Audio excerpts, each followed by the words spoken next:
Hi, everybody, and welcome to week six. Just wanted to give a few thoughts in starting week six and say hi. I hope everybody's doing okay and talk a little bit about what we'll be doing this week in week six. First off, there were three articles, or I should say two articles in a chapter that you had for course readings for week six. And I have some notes I'm just going to go over to my other computer sitting here. The Clouseau et al. Article talked about involving stakeholders in guidelines development, and of course, they're coming from a health perspective, as you recall from reading the article.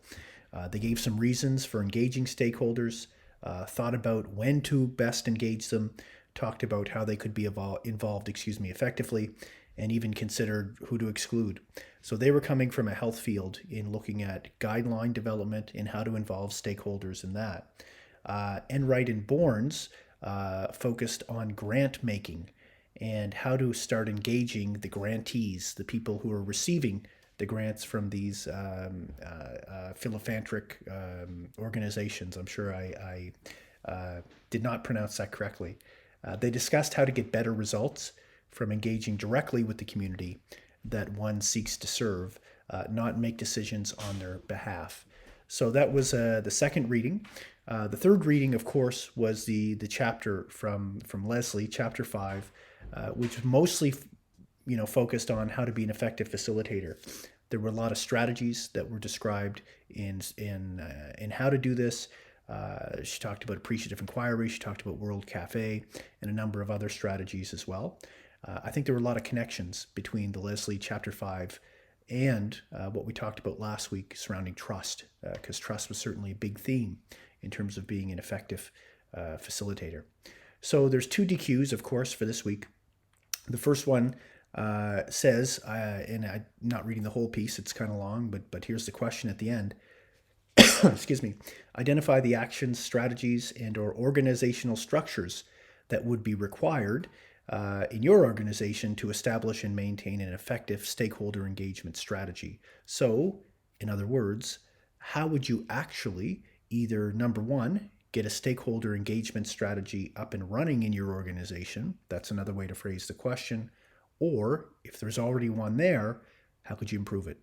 So that's what I want you to think about with the first one. What might that actually look like in your own organization? So you're applying some of the concepts that Leslie and the other authors talked about this week. The second DQ encourages you to create and share a visual representation or model of your engagement strategy and include a brief explanation of how your approach would work. And I'm reaching behind me here because I've done a sample week 6. So this is a situation I'm going through right now. There you go. I'll put it up there.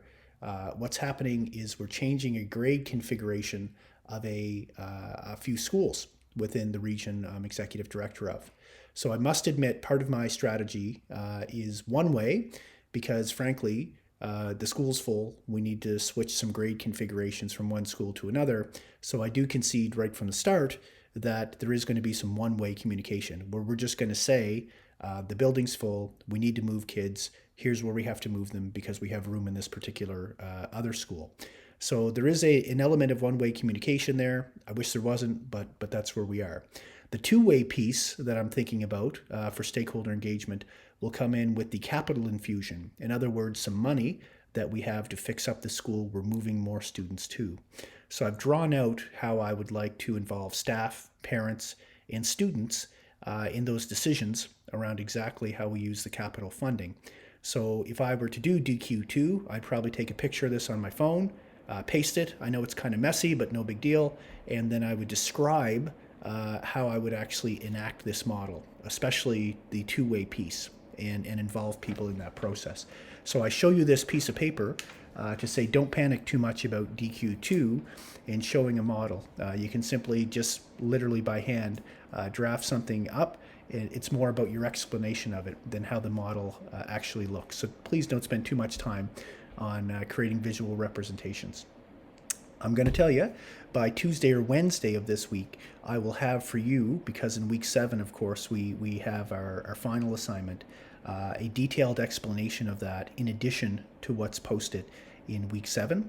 And I think you're going to see some connections between what you're doing this week and what you'll have to do for your final assignment in week 7. So if you check the course news and bulletins, I should have that up and running, I would say probably by Tuesday. You'll see something there, and that'll give you about a week and a half to really think about how you want to approach that assignment. So I hope you have a great week 6, everybody.